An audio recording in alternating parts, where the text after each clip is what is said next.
Israel की Iran से लड़ाई को अपनी लड़ाई बनाकर अमेरिका फंस गया है। देखिए, इतिहास गवाह है कि जंग शुरू करना आसान होता है, लेकिन खत्म करना किसी एक के हाथ में नहीं होता। अमेरिका इजराइल वर्सेस ईरान की लड़ाई को लेकर आज दुनिया में सवाल है कि क्या सुपर पावर अमेरिका, जो ईरान से लड़ बैठा, उसने ईरान को उसी तरह अंडर एस्टिमेट कर लिया जैसे रूस ने यूक्रेन को किया था, और आज रूस 1000 से ऊपर दिनों के बाद भी उस युद्ध में उलझा पड़ा है। वो ऐतिहासिक मिसकैलकुलेशन जो यूक्रेन ने की थी, क्या वही अमेरिका से हो गई?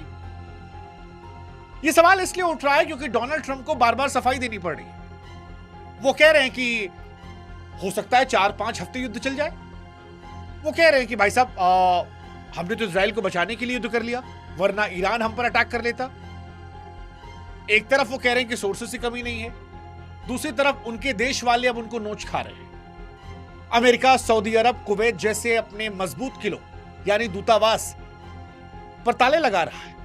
खुद अमेरिका के अंदर से बड़ी आवाजें आ रही हैं कि हमें युद्ध नहीं लड़ना था, हमारे फौजी क्यों मारे जा रहे हैं, हमारा सामान क्यों नुकसान हो रहा है, आपने नेतन्याहू की लड़ाई को अपनी लड़ाई क्यों बना लिया, और ऐसी लड़ाई जिसका अब कोई एग्जिट प्लान नहीं है, क्योंकि इस युद्ध में ईरान समझौता करेगा नहीं, अमेरिका पर भरोसा अब किसी को होना नहीं है, और अमेरिका अब इस युद्ध से बैकआउट भी नहीं मार सकता।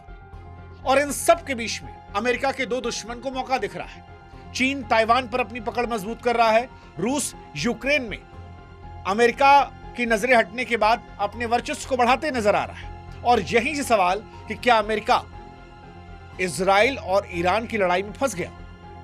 इस कहानी की शुरुआत करें उससे पहले हमारी आपसे गुजारिश कि व्हाट्सएप चैनल को आप सब्सक्राइब कीजिएगा। बार बार हम ये कह रहे हैं, कहते इसलिए हैं क्योंकि आप लोग वीडियो तो मिलियंस में देखते हैं, फॉलो करने के टाइम में थोड़ी कंजूसी करते हैं। मत कीजिए, आप ही का भला है, हमारा आपका रिश्ता मजबूत होगा। आपसे वहां पर हम संवाद करते रहते हैं और भविष्य में बहुत सारे वीडियोस जो है वो हम आपको वहां पर देते रहेंगे, आपके सुझाव को भी लेते रहेंगे। अब शुरुआत करते हैं इस कहानी की। लिंक हमने डिस्क्रिप्शन में, कमेंट सेक्शन में दे रखा है। क्या नेतन्याहू ने अमेरिका को ट्रैप में फंसा लिया है? देखिए, अमेरिका के भीतर अब चर्चा गली कूचों तक पहुंच गई है कि क्या ये युद्ध वाकई अमेरिका का है या उसे किसी और की जंग में धकेल दिया गया है। तमाम डिफेंस एक्सपर्ट इसे नेतन्याहू ट्रैप कह रहे हैं, क्योंकि ऐसा लग रहा है कि इजराइल ने अपने पॉलिटिकल लक्ष्य को हासिल करने के लिए अमेरिका को हथियार की तरह इस्तेमाल किया, क्योंकि बिना अमेरिका के इजराइल इतनी बड़ी लड़ाई नहीं लड़ता। और ये बात अब अमेरिका के अंदर से आ रही है। बर्नी सैंडर्स और एलिजाबेथ वॉरेन जैसे कद्दावर नेता सीधे सीधे ट्रंप नेतन्याहू की जुगलबंदी बताकर इस वॉर को ही असंवैधानिक बता रहे हैं। अमेरिका के अंदर भारतीय मूल के सांसद रो खन्ना ने कहा कि अमेरिका की जनता दूसरे देशों में सरकारें बदलने वाली अंतहीन लड़ाइयों से पक चुकी है। व्हाइट हाउस के बाहर और न्यूयॉर्क के टाइम्स स्क्वायर पर हजारों की भीड़ उमड़ रही है।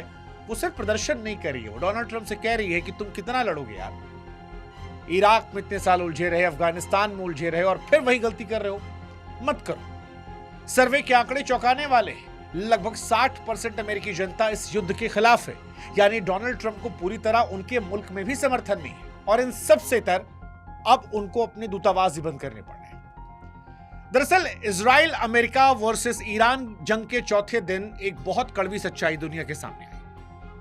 सुपर पावर अमेरिका आज अपने दूतावासों को बचाने को लाचार दिख रहा है। सऊदी अरब और कुवैत जैसे देशों में, जिन्हें अमेरिका अपने सबसे पक्का ठिकाना मान रहा था, वहां पर अपने दूतावास बंद करने पड़ रहे। पेंटागन ने ईरान की मारक क्षमता का गलत अंदाजा लगाया था जब अमेरिका ने जेरूसलेम में अपने नागरिकों को सुरक्षित निकालने की जिम्मेदारी से पल्ला झाड़ा और ओमान में रहने वाले अपने लोगों को शरण लेने की सलाह दी। तो पूरी दुनिया ने देखा कि अमेरिका की सुरक्षा गारंटी कागजों तक रह गई है। बहरीन जैसे देश, जहां पर अमेरिका का 5th फ्लीट तैनात है, वहां भी विद्रोह के हालात है और वहां की जनता ईरानी ड्रोन हमलों का जश्न मना रही है। जिन सैन्य ठिकानों पर अमेरिका ने दशकों तक अरबों डॉलर पानी की तरह बहाए, आज वही ठिकाने ईरानी मिसाइलों के लिए आसान निशाना बन गए हैं। और इन सब की एक वजह वो मिनाब कांड भी है, जो आज अमेरिका की छवि दुनिया भर में खराब कर रही है और जिसने ईरान के अंदर की अंतरकलह के बावजूद लोगों को ईरान के प्रति सिंपैथी दिला दिया। मसलन भारत में देख लीजिए, भारत में बहुत सारे लोग ऐसे हैं जो इजराइल के सपोर्टर थे, लेकिन जो 160 बच्चियों का कत्ल किया गया उसको लेकर वो अमेरिका इजराइल के खिलाफ हो गए। सच यह है कि रणनीतिक तौर पर अमेरिका की एक बहुत बड़ी घातक गलती थी ईरान के मिनाब शहर में वो बमबारी। वो जो प्राइमरी स्कूल बम गिराया गया जिसमें 160 मासूम बच्चियों की जान गई, उसने इस युद्ध को लेकर दुनिया का नजरिया बदल दिया। ईरान के विदेश मंत्री ने जब इन मासूमों के चिथड़े वाले शरीर और उनकी कब्रों की तस्वीरों को दुनिया के सामने रखा तो दुनिया ने अमेरिका इजराइल को एक निर्दयी हमलावर के तौर पर मान लिया।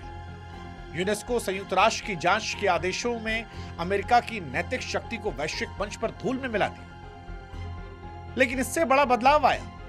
इन जनाजों ने ईरानी जनता को एकजुट कर दिया। वो जनता जो शायद खामनोई के खिलाफ भी थी, वो भी इन बच्चों की लाशों को देखकर अमेरिका पर नाराज हो गई और ईरान के अंदर शहादत के जज्बे की तस्वीरें निकल कर आई। वो तस्वीर जो शायद दुनिया की किसी मिसाइल से भी टूटने वाली नहीं है। और ये अमेरिका के लिए परेशानी का सबब है, क्योंकि दुनिया ने देखा कि अमेरिका अपने गोल पाने के लिए बच्चों की लाशों से भी गुजर सकता है।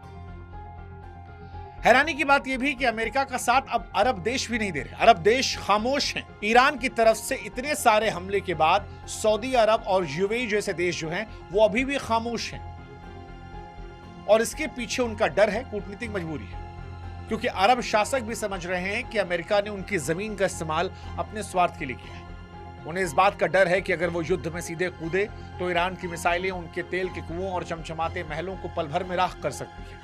और उससे भी बड़ा खतरा उनके घर के भीतर का है, क्योंकि अयतुल्लाह खामनेई की शहादत के बाद इन देशों की जनता अपनी ही राजशाही के खिलाफ विद्रोह कर सकती है। ईरान ने वैसे भी दशकों से यह बीज बोया था कि इस्लाम में राजा रानी का कोई सिस्टम नहीं है, और अब वो डर इन देशों में जा रहा है। इसके अलावा रूस और चीन को बड़ा मौका यूक्रेन और ताइवान ने मिला है। और ये सवाल उठ रहा है कि क्या चीन और रूस यूक्रेन ताइवान में कुछ बड़ा कर सकते हैं?